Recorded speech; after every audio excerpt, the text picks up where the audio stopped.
ఏపీలో మంత్రులు భయపడుతున్నారా? జగన్ పేరెత్తాలంటే జంకుతున్నారా? అధికార పార్టీని, ప్రభుత్వ పెద్దలను ఆయన ఏ రేంజ్లో టార్గెట్ చేసినా ధీటైన కౌంటర్ వేయడానికి మంత్రులందరూ వెనకాడుతున్నారా? ప్రతిపక్షాన్ని గట్టిగా టార్గెట్ చేయమని ముఖ్యమంత్రి ఓ వైపు ముళ్ళుగారితో పొడుస్తున్నా ఎక్కువ మంది మినిస్టర్లు చలనం ఉండటం లేదా? ఎందుకలా జరుగుతుంది? ఏపీలో కూటమి ప్రభుత్వం అధికారం చేపట్టి 13 నెలలు అయ్యింది. తొలి ఏడాది ఎలా గడిచినా ఇటీవల ప్రతిపక్ష నేత జగన్ జనంలోకి తిరగడం మొదలుపెట్టాక పరిణామాలు రోజు రోజుకి మారిపోతున్నాయి. ఒక రకంగా అది సర్కారుకు వార్నింగ్ సైరన్లా కనిపిస్తుంది అంటున్నారు పరిశీలకులు. జగన్ టూర్స్కి జనం పెద్ద సంఖ్యలో వస్తూ ఉండటం, విమర్శలు, ఆరోపణల విషయంలో ఆయన ఎక్కడ తగ్గేదేలే అన్నట్లుగా ఉండటం ఒక ఎత్తు అయితే, అధికార పార్టీ వైపు నుంచి ఆ స్థాయి కౌంటర్లు పడటం లేనన్నది మరోవైపు. మొదట్లో కాస్త తగ్గినట్లు అనిపించినా ఇప్పుడు మెల్లగా వైసీపీ వాయిస్ పెరుగుతుంది. పార్టీలోని పాత గొంతులన్నీ తిరిగి మళ్ళీ వినిపిస్తున్నాయి.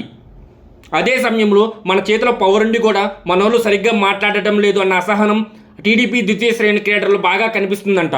మనం ప్రత్యేకించి గమనించాల్సిన విషయం ఏమిటంటే, జగన్ మాటలు చూస్తుంటే ఆయన డైరెక్ట్గా ప్రభుత్వానికి వార్నింగ్ ఇస్తున్నట్లే కనిపిస్తుందని అంటున్నారు. తాజాగా దాదాపు 2 గంటల పాటు నిర్వహించిన ప్రెస్ మీట్లో సైతం చంద్రబాబు ఇంకో 3 ఏళ్లలోనే అధికారంలో ఉంటారు, మళ్ళీ పవర్లోకి వచ్చేది మేమే, వడ్డీతో సహా చెల్లిస్తాను అంటూ గట్టిగా మాట్లాడేశారు జగన్. ఇక్కడే ఇటు మంత్రులు అటు టీడీపీ సీనియర్ రియాక్షన్పై పార్టీ వర్గాల్లో చర్చ జరుగుతుందంట.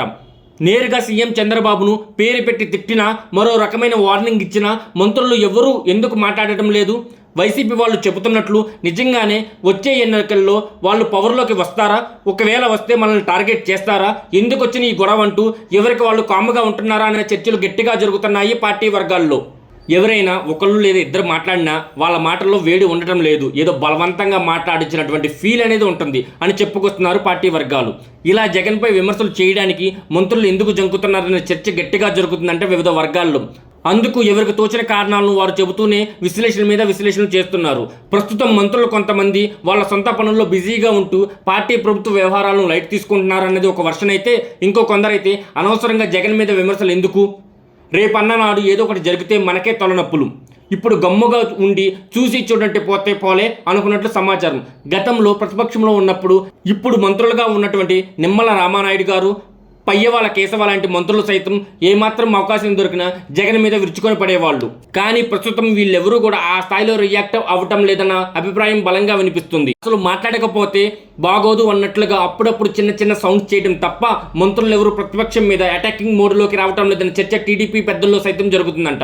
ఇదే విషయంపై కాస్త లోతుల్లోకి వెళ్తే మంత్రులు చాలామంది సేఫ్ జోన్లో ఉన్నట్లు చెప్పుకుంటున్నారు. ఏదన్నా ఉంటే పార్టీ పెద్దలు వాళ్ళే చూసుకుంటారు, ఇప్పుడు మనం ఎందుకు తెగ పూసేసుకోవడం ఎందుకని అనుకున్నట్లు సమాచారం. అందుకే ఏదో ఉన్నామా, పని చేస్తున్నామా, మరీ అవసరమైనప్పుడు ఏదో అలా కుయమని సౌండ్ చేస్తున్నామా అన్నట్లుగానే ఉంటున్నారంట. మామూలుగా అయితే మంత్రులకు ఒక స్ట్రక్చర్ అనేది ఉంటుంది కాబట్టి జగన్ వ్యాఖ్యలపైన వాళ్ళు రియాక్ట్ అయితే రీచ్ అనేది ఎక్కువగా ఉంటుంది. కానీ పెద్దగా ఎవరు నోరు తెరిచి మాట్లాడకపోవడంలో జగన్ అంటే మంత్రులు భయపడుతున్నారా లేదా మనకెందుకులని కామ్గా ఉంటున్నారా అన్న చర్చలు జరుగుతున్నాయంట పొలిటికల్ సర్కిల్లో బాగా. దీనిపై మీరేమనుకుంటున్నారో కింద కామెంట్ సెక్షన్లో కామెంట్ చేయండి.